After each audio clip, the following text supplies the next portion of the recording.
انسان کی قیمت کا معیار کیا ہو سکتا ہے؟ جتنا اس شخص میں احساس ذمہ داری ہوگا وہ اتنا ہی قیمتی ہوگا۔ جو حق کو چھوڑ کر عزت کا طلبگار ہوتا ہے وہ ذلیل ہو کر رہتا ہے، اور جو حق کے ساتھ دشمنی رکھتا ہے ذلت اس کا ہمیشہ کے لیے مقدر بن جاتی ہے۔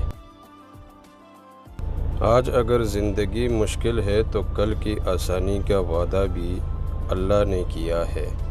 اللہ سے مانگو، خوب مانگو، اللہ تمہیں امید سے بڑھ کر دے گا۔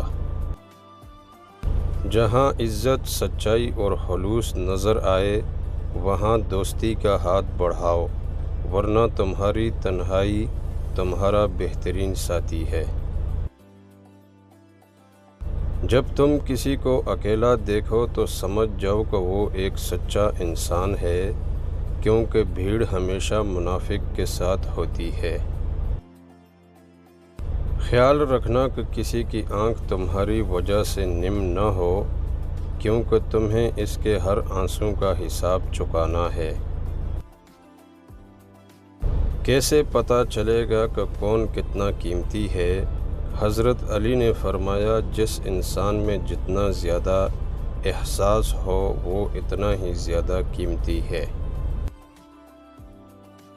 ہر انسان اپنی زبان کے پیچھے چھپا ہوا ہے، اگر اسے سمجھنا ہے تو اسے بولنے دو۔ تنہا انسان کو کبھی تنہا نہ سمجھنا، کیونکہ جو تنہا ہوتا ہے اس کے قریب اللہ ہوتا ہے۔